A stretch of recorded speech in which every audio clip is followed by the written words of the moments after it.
बात कर लेता हूं मैं। पिछले 2 दिन से मैं मुख्यमंत्री आतिशी जी के साथ दिल्ली की सड़कों का मुआयना करने के लिए निकला था। मेरे को याद है जेल जाने के पहले सड़कों की इतनी बुरी हालत नहीं थी, लेकिन मुझे बताया गया कि इन लोगों ने जो रेगुलर रिपेयर होती है, रेगुलर मेंटेनेंस होती है, वो भी नहीं होने दी। तो अभी सड़कों की हालत थोड़ी ज़्यादा ख़राब हो गई है दिल्ली की। तो अभी मैं एक चिट्ठी लिख रहा हूँ आतिशी जी को, जो कि चूँकि सबके पिछले 2 दिन मैं आपके साथ दिल्ली की अलग अलग सड़कों का इंस्पेक्शन करने गया। इन सड़कों का काफ़ी बुरा हाल है। मार्च महीने में जब मुझे गिरफ्तार किया गया था तब दिल्ली की सड़कें ठीक थीं। अभी कुछ दिन पहले मुझे इनका एक बड़ा नेता मिला। मैंने उससे पूछा कि मुझे गिरफ्तार को हमने डिरेल कर दिया, दिल्ली को हमने ठप कर दिया। उसका जवाब सुन के मैं हैरान रह गया। तो क्या मुझे गिरफ्तार करने का उनका मकसद दिल्ली को ठप करना था? क्या उनका मकसद दिल्ली वालों को परेशान करना था? जनता के परेशान होने से कोई व्यक्ति या कोई पार्टी कैसे खुश हो सकते हैं? जाहिर है कि इनका मकसद था दिल्ली के काम रोक के आम आदमी पार्टी की सरकार को बदनाम करना, ताकि ये लोग दिल्ली के चुनाव जीत जाएं। कोई पार्टी वोट लेने की खातिर और चुनाव जीतने की खातिर इतना कैसे गिर सकती है कि 2 करोड़ लोगों की जिंदगी बेहाल कर दे? हम लोग ऐसे नहीं हैं। हम लोग राजनीति में जनता की सेवा करने के लिए आए हैं। अब हमें युद्ध स्तर पे काम करना पड़ेगा। दिल्ली के सभी रुके हुए काम शुरू करवाने हैं। इस बार बारिश भी बहुत हुई है, इस वजह से दिल्ली की कई सड़कें खराब हो गई हैं। कृपया सभी मंत्रियों और विधायकों के साथ सड़क पे उतर के एक असेसमेंट करवा लें कि कौन कौन सी सड़कें खराब हैं और उनका तुरंत रिपेयर शुरू करवा दें। हमें रात दिन मेहनत करनी पड़ेगी। दिल्ली के सभी रुके हुए काम चालू करवाने होंगे। दिल्ली के लोगों के साथ मिलकर उनकी सभी परेशानियों को दूर करना पड़ेगा। मैं 1 मिनट ये चिट्ठी आतिशी जी को देना चाहता हूँ। आप रुकिए।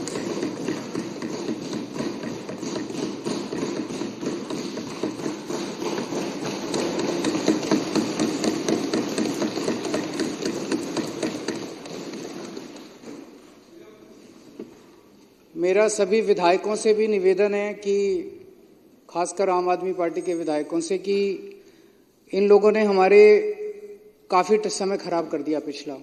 पहले मनीष जी को गिरफ्तार करके, फिर मुझे गिरफ्तार करके, और उसके पहले कोरोना हो गया था, उसमें काफ़ी टाइम चला गया था। अब अपने को रात दिन मेहनत करनी पड़ेगी, बहुत मेहनत करनी पड़ेगी। हम सब लोग जनता की सेवा करने के लिए राजनीति के अंदर आए हैं। तो आने वाले कुछ दिनों के अंदर हमें ये सबकी ड्यूटी लगाई जाएगी। सबको रात को या सुबह अर्ली मॉर्निंग निकल के सड़कों का मुआयना करना पड़ेगा। जो जो सड़कें टूटी हुई हैं उनकी एक असेसमेंट कर लेते हैं और उन सारी सड़कों का एक साथ रिपेयर करने का, खासकर पीडब्ल्यूडी की सड़कें जो है रिपेयर करने का ऑर्डर आतिशी दे देंगी, ताकि सारी सड़कें एक साथ रिपेयर की जा सकें।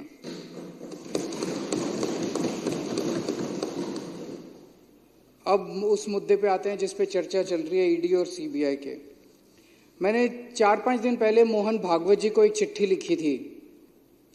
उस चिट्ठी में मैंने मोहन भागवत जी से 5 मुद्दों की बात की थी, और उसमें एक मुद्दा ये भी था कि जिस तरह से प्रधानमंत्री मोदी जी इस देश के सबसे भ्रष्ट नेताओं को ईडी और सीबीआई से डरा के या पैसों का लालच दे के दूसरी पार्टियों से तोड़ के अपनी पार्टी में शामिल कर रहे हैं, क्या मोहन भागवत जी उनसे सहमत हैं?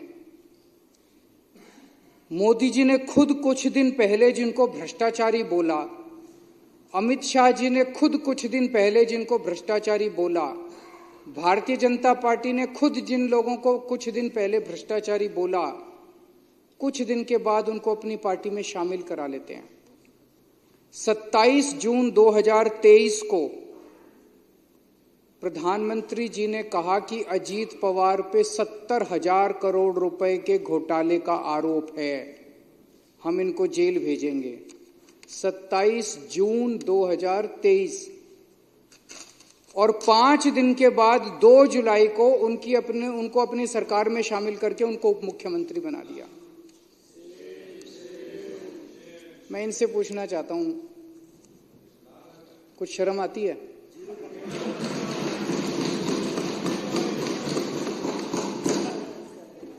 चलो हम तो सारे के सारे खराब हैं, पर आपका प्रधानमंत्री 27 जून को जिस आदमी पे 70,000 करोड़ रुपए के भ्रष्टाचार का आरोप लगाता है और 5 दिन के बाद 2 जुलाई को उसको अपना उप मुख्यमंत्री बना लेता है, क्या मुंह दिखाते हो यार? जब अपनी गली में अपने घर जाते हो आप लोग, पूरी दुनिया को क्या मुंह दिखाओगे कि ऐसी पार्टी में आप लोग हो? 22 जुलाई 2015 को भारतीय जनता पार्टी एक वो निकालती है असम के अंदर, उसमें कहती है कि हेमंत बिश्व शर्मा बहुत बड़ा भ्रष्टाचारी है, 22 जुलाई 2015 को। और एक महीने के बाद 23 अगस्त 2015 को उसको अपनी पार्टी में शामिल कर लेते हैं। ऐसे 25 नगीने हैं मोदी जी के, हीरे हैं जो चुन चुन के मोदी जी ने दूसरी पार्टियों से इकट्ठे किए हैं। ये मोदी जी के बहुत करीब हैं, चुन चुन के वो दूसरी पार्टियों से लेके आए, उनके ऊपर जितना कचरा था, गंद था, सारा साफ किया मोदी जी ने, सारे केस उनके धोए। अजीत पवार एनसीपी के होते थे, इनके ऊपर इकोनॉमिक ऑफेंसेस विंग का केस था, ईडी का केस था, दोनों केस बंद करवा दिए मोदी जी ने। प्रफुल्ल पटेल एनसीपी के नेता थे, सीबीआई का केस था, ईडी का केस था, दोनों केस बंद करवा दिए मोदी जी ने, अपनी पार्टी में शामिल कर लिया प्रधानमंत्री जी ने। प्रताप सरनायक शिवसेना का नेता था, इस पे ईडी का केस था, ईओडब्ल्यू का केस था, दोनों केस बंद करवा दिए मोदी जी ने, आप इस बीजेपी में शामिल कर लिया। हेमंत बिश्व शर्मा कांग्रेस का नेता था, सीबीआई का केस था, ठंडे बस्ते में डाल दिया, इसको अपनी पार्टी में शामिल कर लिया। हसन मुशर्रफ एनसीपी का नेता था, ईडी का केस था, ठंडे बस्ते में डाल दिया, मोदी जी ने इसको अपनी पार्टी में शामिल कर लिया। भावना गवाली शिवसेना की नेता थी, ईडी का केस था इस पे। यामिनी और यशवंत यादव शिवसेना के नेता थे, ईडी का केस था, इनका केस ठंडे बस्ते में डाल दिया। सीएम रमेश, रविंदर सिंह, संजय सेठ, शुभेंदु अधिकारी, के गीता, शोभन चैटर्जी, छगन भुजबल, कृपा शंकर सिंह, दिगंबर कामत, अशोक चौहान, नवीन जिंदल, तपस रे, अर्चना पाटिल, गीता कोड़े, बाबा सिद्दीकी, ज्योति मिंडा, सुजाना चौधरी, ये इनकी ईमानदारी है, ये जीरो टॉलरेंस है। शर्म नहीं आती? लाल किले के ऊपर खड़े होकर पूरे देश को बेवकूफ बनाते हैं, कहते हैं ईमानदार हैं, भ्रष्टाचार के खिलाफ लड़ाई लड़ रहे। ये 25 नगीने हैं, वो पहले नवरत्न होते थे अकबर के जमाने में, अब ये 25 रत्न हैं प्रधानमंत्री जी के, जिनको मैं आरएसएस के अंदर कई ऐसे लोग हैं, प्रचारक कहते हैं उनको, जिन्होंने अपनी जिंदगी जो है वो आरएसएस को दी है।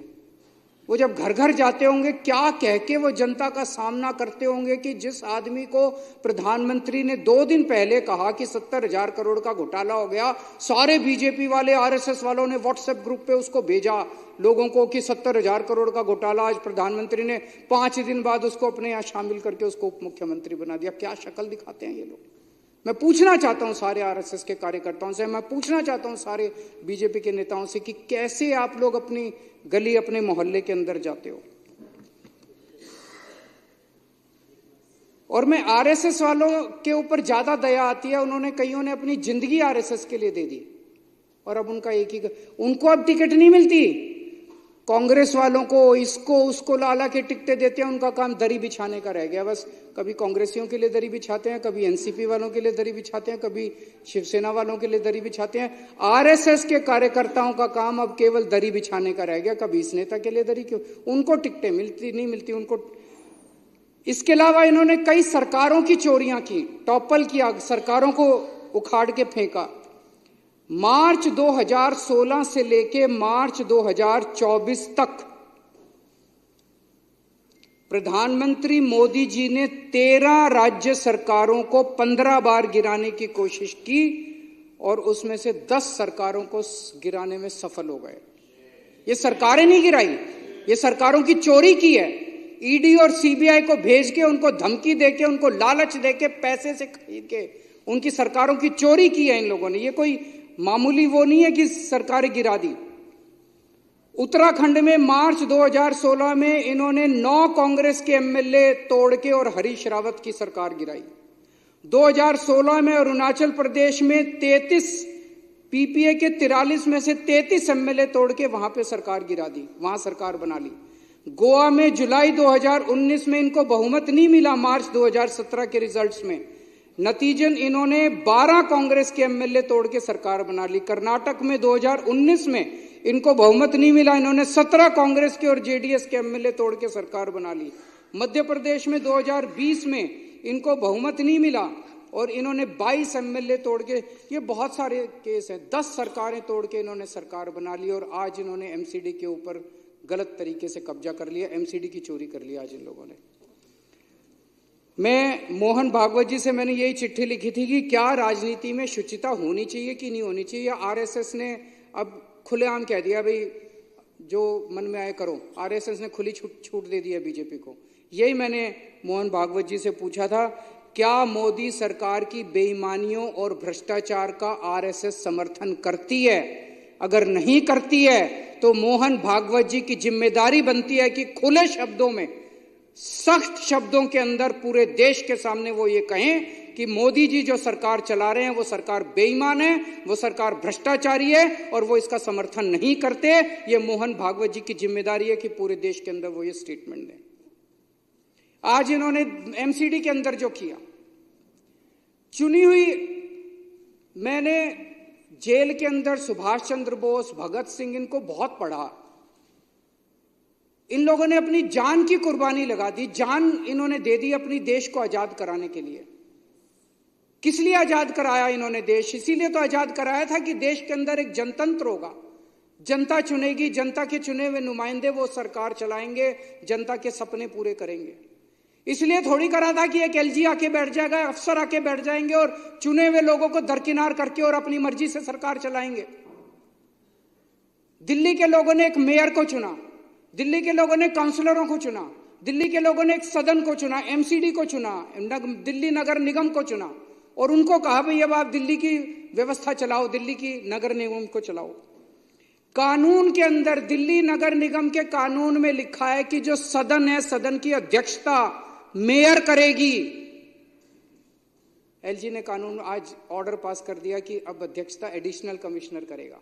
कल आपको भी हटा देंगे, कल लोकसभा स्पीकर को भी हटा देंगे, वहां पे लिख देंगे अब होम सेक्रेटरी जो है लोकसभा की अध्यक्षता करेगा, राज्यसभा की अध्यक्षता अब जो है वो डिफेंस सेक्रेटरी करेगा। ये क्या हो रहा है इस देश के अंदर?